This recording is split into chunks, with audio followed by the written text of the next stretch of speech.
What do you do when you find out a secret? Do you keep it to yourself or do you share it? But what if sharing it is the thing that's going to destroy everybody? Don't know what I'm talking about? You'll find out. Coming up next, right here on The Right Stuff.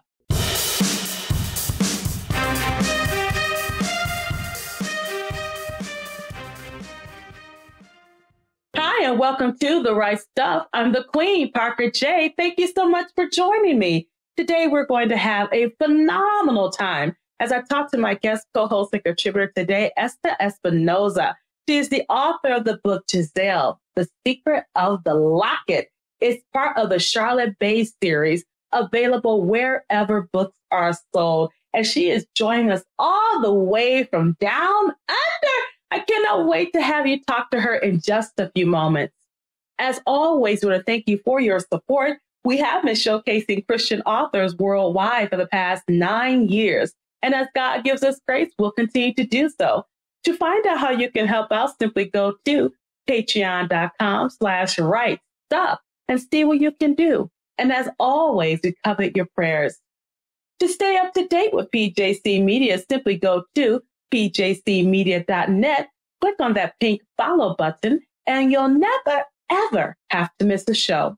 Subscribe to our new YouTube channel for exclusive content, shows, and more. Go ahead, click that bell, and get notified every single time we upload a new episode. Lastly, thank you so much for your support of my newest release, A Chance for Zhao Xin. Your response has been absolutely phenomenal. If you haven't had a chance to check it out, go ahead and do it today, exclusively on Amazon.com. And now, without further ado, I'm going to bring my guest on board. Esther, how are you doing today? I'm well, thank you. Thank you for the invite and having me on your podcast. I got to let our listeners know how you and I connected. Go ahead, tell them all about it. I actually belong to a group called Christian Book Academy. And so it's a great program where we keep each other accountable in our writing, which is what we need. And I was invited to speak. And Parker was there and we connected that way when I talked about some books that I had done. Yeah, that's what I remember. And it's Shelley Hitt's group. And for those of you who know, we've had several of Shelley Hitt's authors on the show. So if you want to take your writing to another level, we're going to give you the link to Shelley Hitt's training course in the link below. So go ahead and click on it. Find out how she can help you just to grow your author business. So Shelley Hitz, thank you so much for the connection. And I was telling our listeners before we talked with another Shelley Hitz author that I do what I do best, Esther. And I was just talking the entire time while everyone's doing their spiel and doing their speech. That's how you and I connected. And now we further connected with your book, Giselle, The Secret of the Locket. And I can't wait to let our listeners know all about it. But as they can tell, you're from down under because of that lovely accent of yours that you have. So I want people to know more about you. So go ahead and share yourself with our listeners today. Well, yes, I'm Esther and I live in Brisbane, Australia. And it's actually 9:31 a.m. here on a Tuesday morning. And I know that it's evening over there.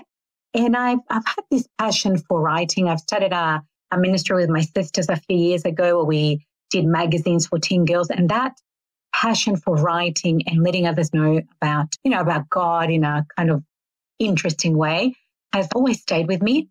So I pursued the dream of becoming a full-time writer. And I did that a year and a half ago where I resigned from my job. And I can do this full-time, which has been a blessing for me. And I'm hoping it's been a blessing for the girls who are reading the book as well.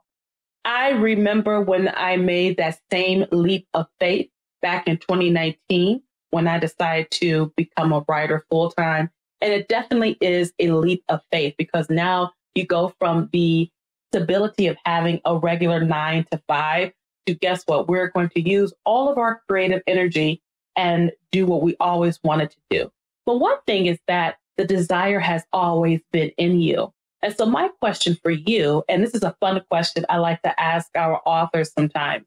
Are you a Christian author or an author who is Christian? I love both. Can I say I'm both? Okay. You certainly can. So I am a Christian and I am a Christian author. So I do write Christian, like God is always in my book. That was just something personal that I made the decision. I had gone off a little route of writing, things on spirit and magic and ghosts and all that. That was a world that I was attracted to as I was growing up. And as I got older, and I remember being in the car with my mum one day, and I was telling her and I was complaining about the fact that I had written this amazing book. I don't remember the details of what the book was about, but it was for children, chapter for children. And in the story, the ancestor comes back from, her spirit comes to visit the girls, the twin girls. And I had written this book, and I was telling Mum, I sent it off to the publishers and they have rejected it again. This is like the 20th rejection letter. And I really don't know why. And my mum said to me, well, she goes, we don't really believe in that kind of thing, as in it's not something that we, worship. So she goes, do you think you're writing in the right genre? Why don't you try writing for the Christian market and about God? And instantly I said, no, that is boring. There is nothing to write about. I can't imagine writing for about God. What am I going to say? What am I going to write about? It's boring. But that little plant, that little seed that she had planted in my brain bothered me the whole week. That whole week I had this internal battle inside where I knew that God was calling me to make a difference in this world, to bring his word out and share it with others. But I was resistant. And then one Saturday morning, I woke up and I knelt down. I remember kneeling down on my bed because that dark cloud, that war of, I'm going to write for the Christian market. No, I'm not going to write. I'm still going to write my, ghost stories. It was a battle in me. I knelt down and I said to God, God, I surrender. That was the only thing I said. I surrender. And instantly that weight and that battle that I felt inside lifted straight away. And I thought, okay, this is my path. This is what God is calling me to do. So I made that decision of I want to write about God. I want to write modern stories that are going to apply to the girls, but I do want to include God in there because it just, called me to serve him in that way. And then I didn't have to worry about publishing with anyone anymore because I went into, self-publishing indie author, and I can do my own publishing myself. And I'm working towards, God willing, becoming an actual publisher where we can publish other women or men who write for teens. We'll see where God leads. It's interesting how the Lord just takes us down this path once we do surrender to him. And I love hearing your story about that. And I'm sure for our listeners out there, that is also resonating with you as well. So this show is always about encouraging authors whom God has given the gift to write to pick up the pen and do so. So I hope that's just one nugget that you'll hear today that will encourage you. Now let's go ahead and talk about this book of yours that I have been just eating up today, dear listener. Let me tell you, most of you know I'm not really into YA, but every YA book I have interviewed on this show has been a phenomenal feat of just wordsmithing that I think everyone will appreciate. And this one is no different. It's called Giselle, The Secret of the Locket. Now, before we get into the nitty gritty of the story itself, I want you to give us some background into what was the genesis for this particular story. So I think, first of all, my sister and I, years ago, this was when she was a young, maybe, 25, 30 years ago, we created these characters, which was the Charlotte Bay Girls. We created this world of girls who, were cousins. Of course, they evolved throughout the years, but we always had this passion of seeing these characters live. And then in 2015, I thought it was time to bring them into a book. So I started writing a background story and I was getting coaching. I'm not sure if you know Nancy Rue. Not right offhand, but go ahead and finish your story. Yeah, she's this amazing Christian author, wonderful woman, well-known. She writes a lot of children and young adult stories, and also I think a nonfiction book. But I started working with her because I had this this dream in my heart that I wanted to bring these characters out. I didn't know what the story was going to be as such. And so I seeked help, and he was coaching me to write and get a outline of the story. And so I started working with her, and slowly the story of Giselle started coming out. And this was way back in 2015, I think it was. And there were some gaps in between. She challenged me in some of the things of how, how is this going to follow along to the next point and this and that. And then sadly, I had to stop working with her because we had a family incident, and I forgot the book, got everything about it. And then when I actually resigned from a job in 2021, July 2021, I remembered this book, Giselle. Giselle was still there. She hadn't come out yet. And that passion was revived again. It was on fire. And I thought, okay, this is it. This is my chance. God has brought me out of my job. And now it's time for me to stop giving excuses and bringing this book to life. So I sat down one day. I got out all the notes I had, started putting them together, and the story started flowing. And what I loved most about it was the way that, Giselle is a normal teen girl, nothing special about her. But the way her story started coming about was really God-led. And so soon after that, I found Shelley Hitz, and I joined CBA, Christian Book Academy. And I thought, this is my chance to get the support I need and to write this book. So it took me from November to April to write, to edit, to get it professionally edited, and to publish the book, Giselle. But it was just amazing way that God opened every door. Everything was when it was supposed to happen. And Giselle came out, and I just wanted a normal teen girl that my nieces could relate to, and that, they enjoy. And the other thing that I forgot to mention was we've got a podcast for teen girls, and we have shared my sister and I do the podcast together. So we have shared little stories of the Charlotte Bay girls, just things the girls go through. And that has been so popular on the podcast. Girls emailing us, we love Charlotte Bay girls. Can you write more? Can you please write more? And so with that in the background as well, I thought this is it. The girls relate to this character, and it needs to come to life. So that was, the background on how the story all happened. But it's been a few years in the making. Well, you definitely have to tell us about your podcast now. Oh, yes. So the podcast, we have one for children and one for teen girls.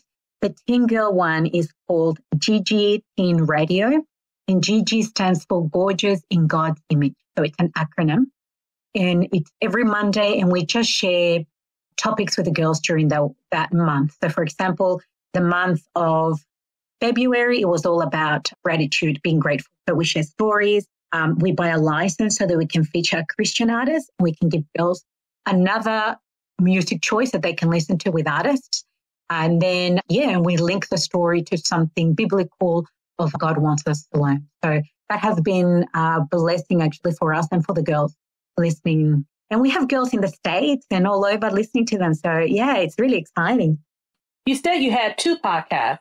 Yes, the little children one, that's called Car Ride Stories for GG Kids. And originally I did that one because I remember driving my nieces and my nephews to school, and they were bored in the car and they wanted to do something. And so I created this so they could listen to stories in the car. And I wanted other parents to have that, that piece. And so, that's also they're both on every podcast platforms that listen to it. But it's very exciting where God is taking that one as well, how it's growing and evolving. Amen. I love sharing other podcasters, especially Christian podcasters who are doing something for the kingdom. So for my listeners out there, make sure you check out these 2 podcasts. They will be in the link and show description below. So go ahead and check them out today. Go ahead, subscribe and listen to them and support our Christian brothers and sisters all the way from down under. Now we're going to dig into this book, Giselle, The Secret of the Locket. Let me tell you, I was telling Esther before the show that it was excruciating. And you may think, oh my gosh, BJ, why are you saying the word excruciating? But Giselle understands what I mean. She has effortlessly told this story in such a way that you are Hansel and Gretel following the breadcrumbs, trying to figure out the secret of the locket. And through the eyes of G, which is our main character in the story, Giselle, we find ourselves seeing a murky undertone under what's happening in her day-to-day life. She's a regular kid with regular problems, but she does have interesting family dynamics. But don't take my word for it. Esther, go ahead and tell them what the secret of the locket is about. Yes. So Giselle is a regular 16-year-old girl. She's about to start her senior years here in Australia. Year 11 and 12 are senior years. So she's going into year 11. It was a big year for her. And during one of the events, they're going to get together as a family, and she's in her nonno's shed. So her grandfather, he's Italian, was Italian. She finds a locket. And on the locket, it's engraved with initials OAB. So she's baffled by this whole locket mystery, and she's wondering why her deceased grandfather had it in his possession. So she decides to investigate, to start digging a little deeper to see what it is. And little does she know that this locket is going to be a whirlwind of events. They're going to open up this recurring nightmare that is revealing secrets of her past. But eventually the secret will come out, and it's actually going to rock her world. It's going to be some shattering news that she did not expect that was going to happen. And so she needs to see, there's a love interest. How is she going to navigate that? She's in senior year. How is she going to navigate that? She's dealing with the nightmares. How is she going to navigate that? And then she's got this locket that she needs to find out the meaning of it. So it seems like her little world is just crumbling around her, and she doesn't know what to do, but she's determined to get to the bottom of it. And one thing, too, is that all of this drama adds to the deliciousness of the story, because she really is a regular girl. And I think sometimes adults can forget that kids have a lot of things they're going through as well. They may not be as sophisticated or mature as the adult mind, but they have their issues as well. We want to be cognizant of it. There's another aspect I love about this book, and it's the family dynamic. Now, tell us who the Charlotte Bay girls are. So there are actually 6 girls in the Charlotte Bay series, and they're all cousins. We have Giselle, which this is her first story. Then we have Esmeralda. We have Catherine and Emily, Silver, and Sophie. So those 6 girls make the girls of Charlotte Bay, and they are very close. They have grown up together. They will experience things together that they go through. And it's just a beautiful dynamic between family. I know sometimes it's hard to get along with your loved ones, but in the book, we wanted it to be, even if they argue or they get cranky at each other, we still want them to be family. Very important. So each girl has their own little, stories that will be revealed in other books. But this one that concentrates on Giselle shows a beautiful friendship she has with her girl cousin. And that was one aspect of the book that I particularly enjoyed, is that family dynamic. It's not a hateful dynamic. It's a dynamic that shows no matter what, we are in this together. And she's really close to all of her cousins. Now, Giselle is also a very talented artist. And as an artist, she writes in her diary. And then at the end of each entry, she dibbles a little bit of a sketch of something that is the theme of what she talked about in her diary. I found this a very significant part of the story, even though I wasn't quite sure why. It's because it reflects something that you do yourself. Are you an artist? Do you think that's just something that's just major to her? What are some of your thoughts behind that? No, I'm not an artist. I wish I was. I started just drawing during COVID, because everything happened during COVID in 2020. And because we couldn't go to church, I started drawing in a notepad, because I've always had fascination, but I can't draw. But with Giselle, because she's an artist, she could draw anything, I guess, what I want to be able to do. I just found it really important for her to to draw something that she was comfortable with. Like she prefers to draw than write. So that's the way that she, I think it's part of her little soul that came out or that came through so that she stands out from any other part of the story. But that was something, that I was intentional about. I really loved, I don't know why as well, like you, I really loved that part of her diary entry where she drew something to end her diary entries at the end of each one. I don't know, it's just special, I guess. It makes me jealous because I can't draw a straight line and my stick people Neither. look like they're in danger of dying. And so I don't have a drawing bone in my body. But I like the fact that she expresses herself in this manner. And I think that's important too. When we deal with our young people, they do have these hidden talents out there. And sometimes they just take it for granted.